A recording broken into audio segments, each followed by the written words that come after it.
Welcome to Wednesday Q&A, where you will ask the questions and we answer. Woo! Joined by my fearless, amazing co-host, physical therapist, lit teacher extraordinaire, Kristen Williams. Hey, Laura. Hey, everybody. So glad to be here. Let's go ahead and hit the ground running because we got some good questions today. Our first question is here from our friend Fabi, fellow lit instructor. And she sent us a clip that was posted on Instagram. And I'll tell you really quickly what this clip is saying. And this is from Connor Harris through Pinnacle Performance Gym. It says, when I hear that squeezing your glutes will help them grow or activate more, hold up is what he says. So he goes on to say, one of the biggest myths in the fitness industry is that more sensation equals more and better activation of the muscles. So what you should feel after Taco Bell and not every hip dominant exercise. So the problem with actively squeezing your glutes throughout an exercise is that you are going to keep them in a shortened position throughout the entire movement. This is what Connor Harris has said. Take a hip thrust, for example. The bottom position of the hip thrust is one of hip internal rotation, where the back of the pelvis opens up and the glutes stretch. The push shortens the glutes as they close off the back of the pelvis and create hip extension and external rotation.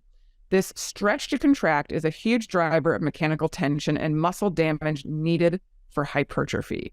Because the glutes wrap around the pelvis and attach on the femur, opening the outlet for the stretch is key. This applies to many different exercises such as squats, deadlifts, and even more basic glute bridges. So what he's saying is muscles should activate and contract because they are moving to create a necessary joint position. Keeping the muscle in a shortened position will not only throw off the mechanics of the joint, but limit your gains around it. So then he's going to say that's why you shouldn't keep a band around your legs while you're going it, like holding it there while doing bridges.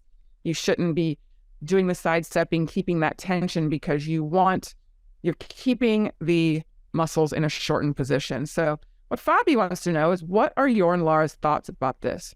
Maybe interesting for a Wednesday talk. I still think that because a lot of people have such weak glutes that activation is key, but as with the belly, a constant activation may not be optimal. Much love from Switzerland. That was a mouthful. Mm-hmm. Do you want to take that one and get started with it? Yeah, I mean, I think there's a lot of truth in what he said, and it's just like, it's not black and white. So that's the first thing I would say. I would never recommend somebody squeeze their glutes all the time. And I try and even not use the word squeeze, because to me that is like clench.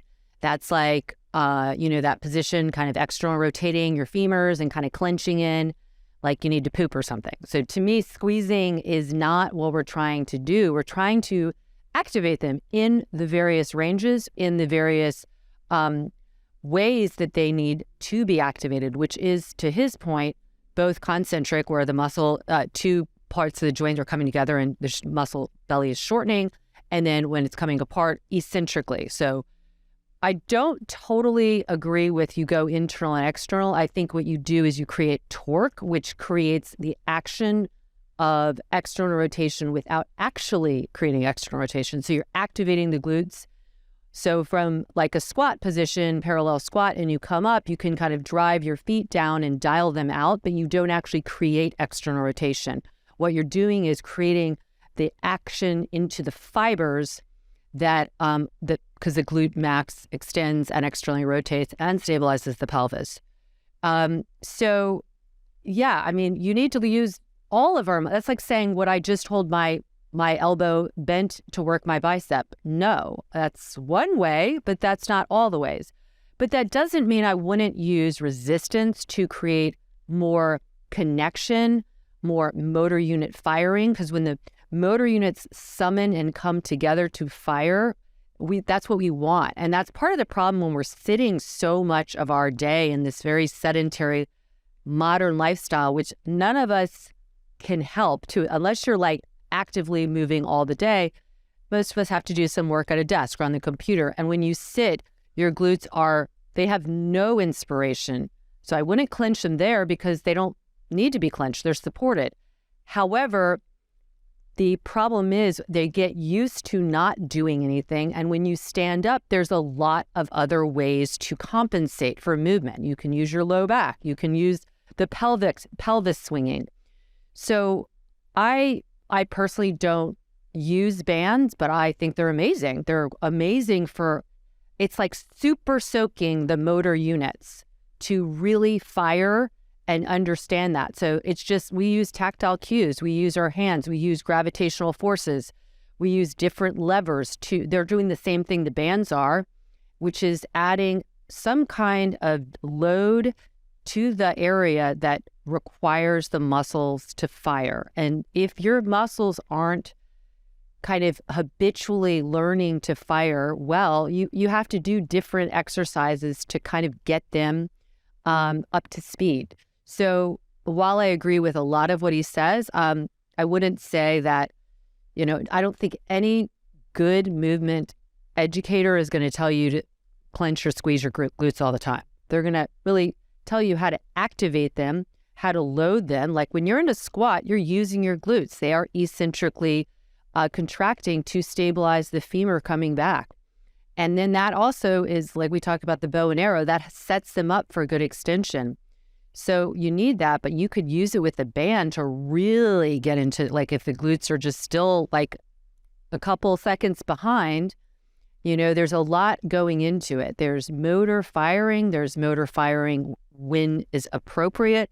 There's summoning enough motor units to fire quickly, which is called power. So then there's endurance and all that. So there's different ways to get the glutes working, and we want them to ultimately work we don't have to think about it. Our body connection is there, but for a lot of people, it's not.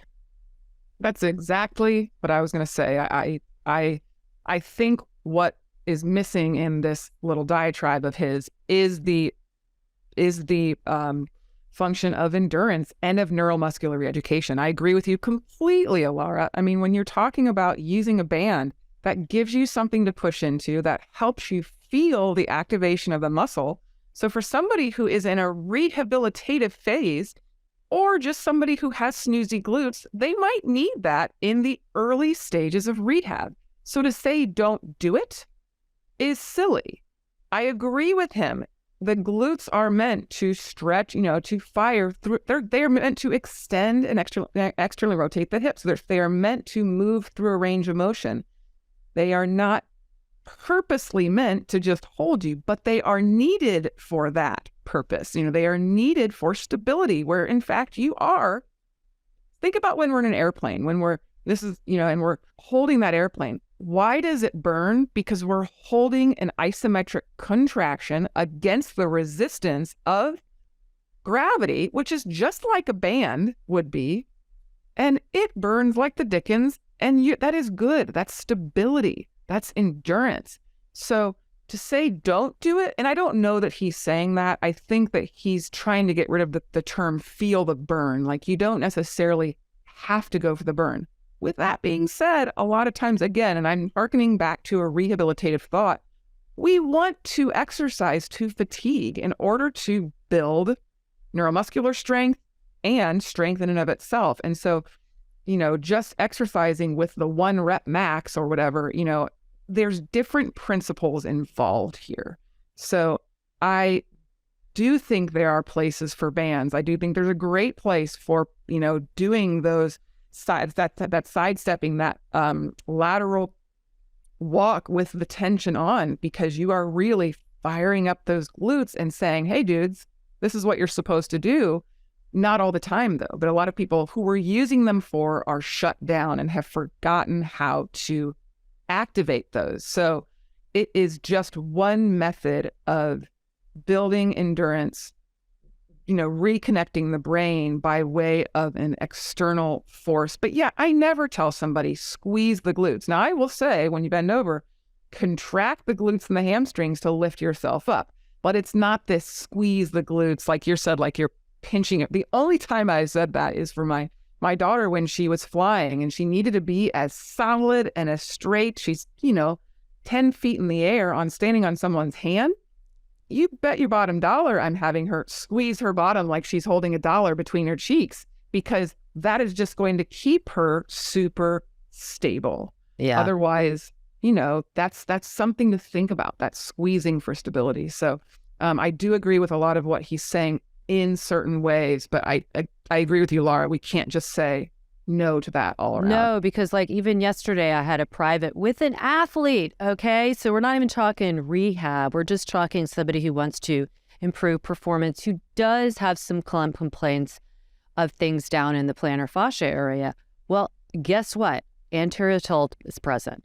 Glutes are not coming on. So for somebody like this, she needs to get that soaked because that's when she's going to be putting a lot of demand and a lot of load, and those motor units better be summoned quickly.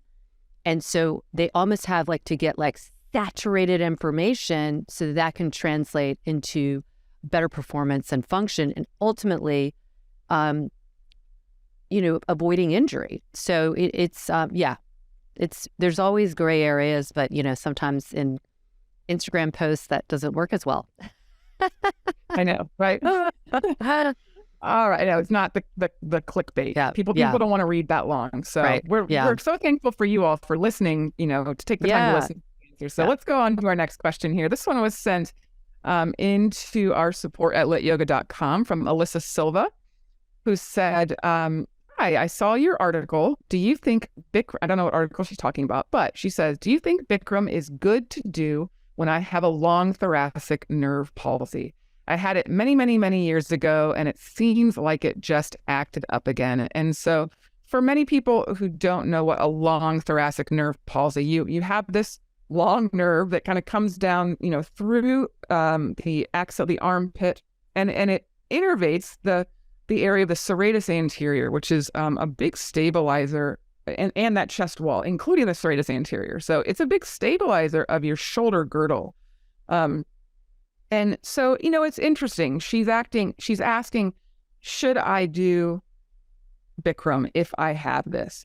And, I don't practice Bikram. I have practiced Bikram, and I certainly have my opinion thereof. But when we're talking with someone, and it sounds like she's had this and it kind of comes and goes, which is interesting in and of itself. Like, why is it coming and going? You would kind of wonder, where is the impingement?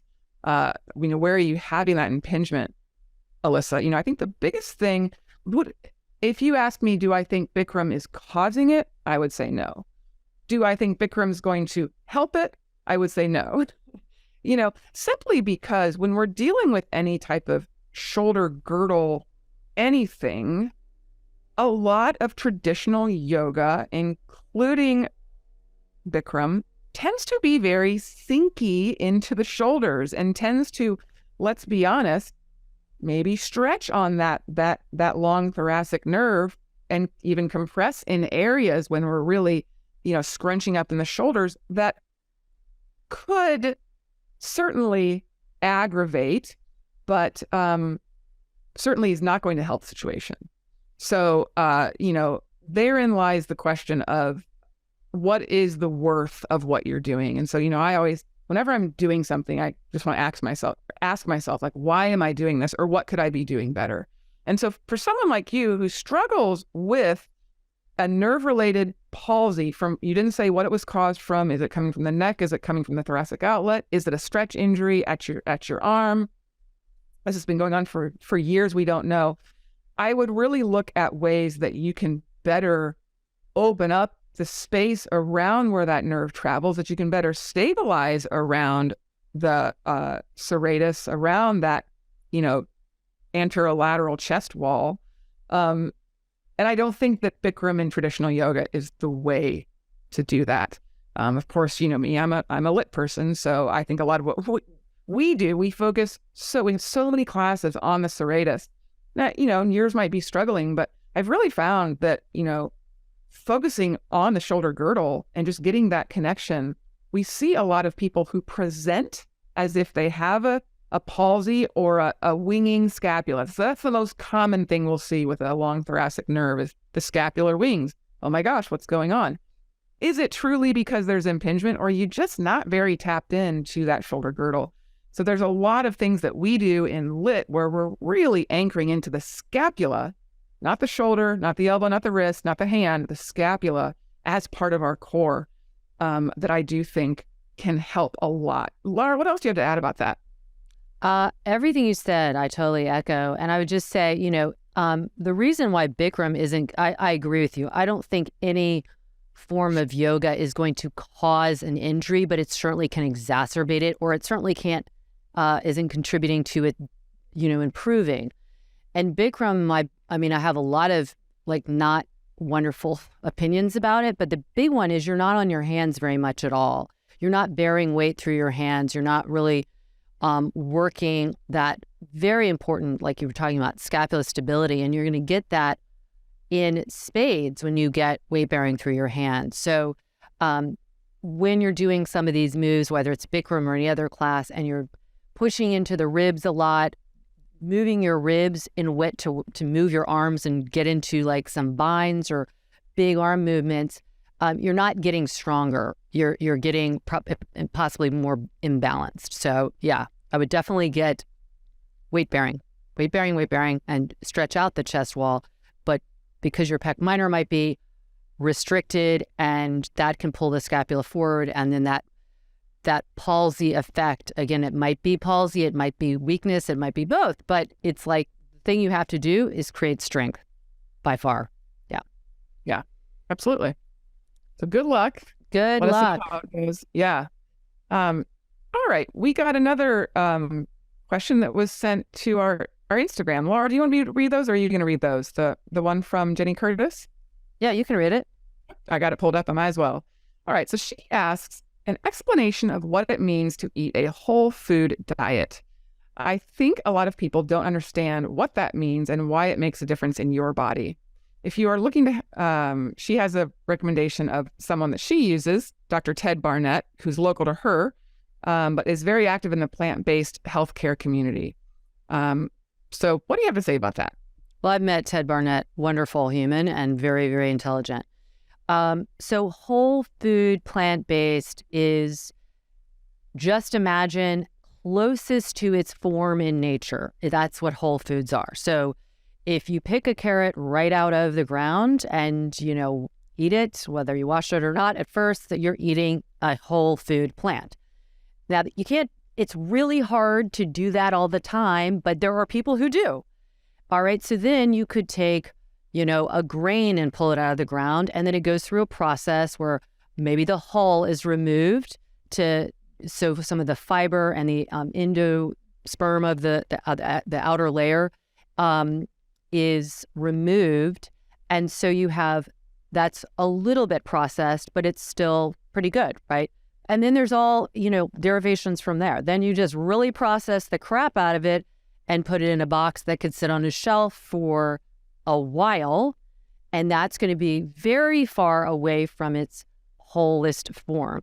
So you just take literally, you imagine it as it comes out of the ground or off the vine or whatever it is. And as close to that is how you eat it. And so when people are talking about whole foods, so like last night, I happened to make a pretty whole foods plant-based meal.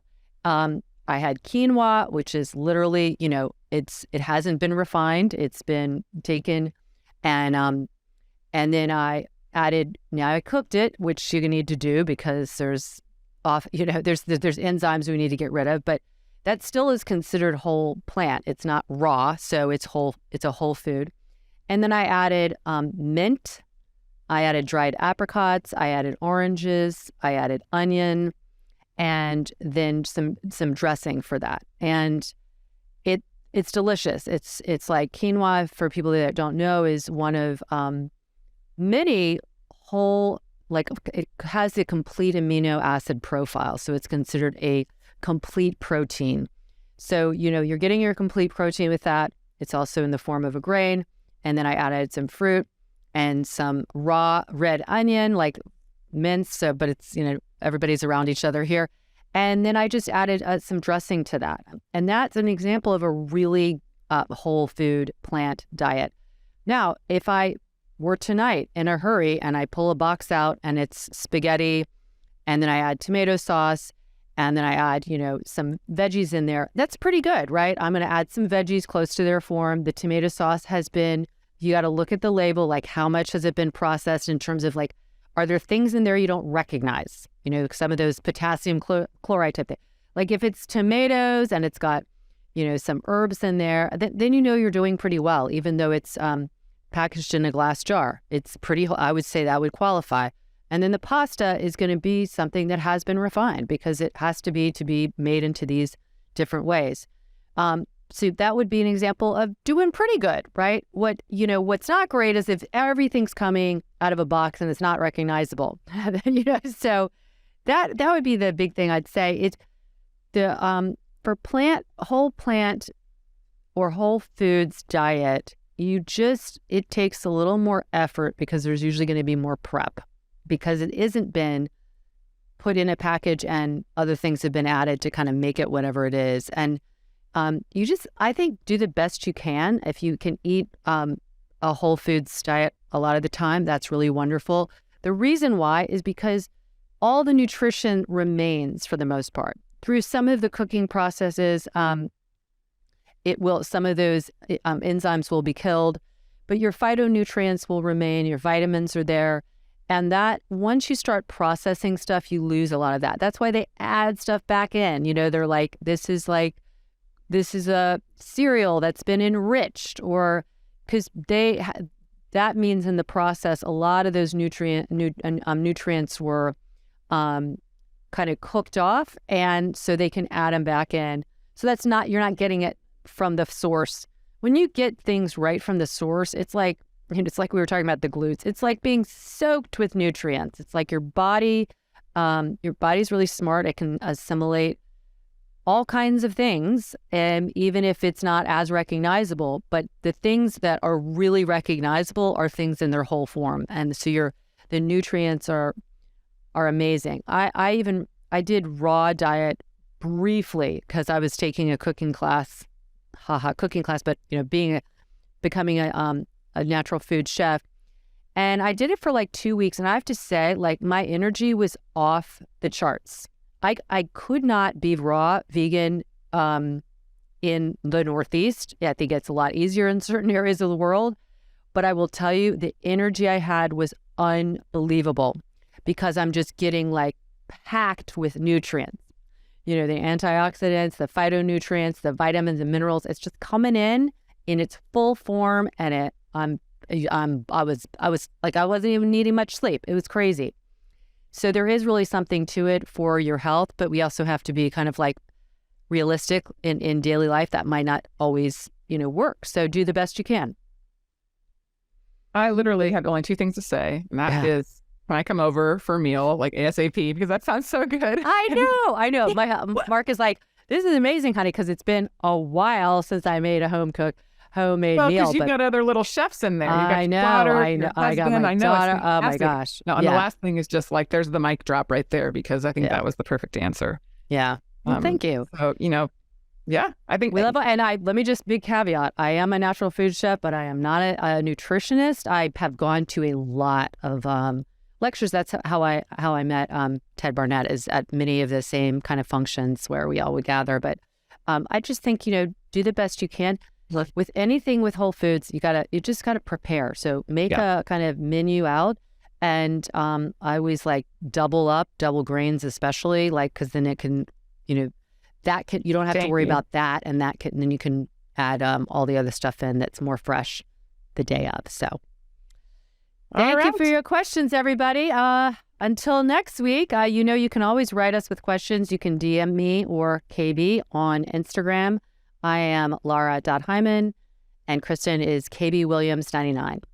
You can also write us at support@lityoga.com, or you can do what these folks did. They also sent a message to the Lit Yoga Method Instagram. They will get forwarded to us as well. So, or our podcast. I think this one actually came on our Redefining Yoga podcast Instagram as a DM.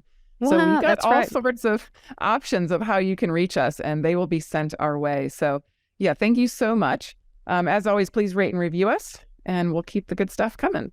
Yes. And we're pulling for you.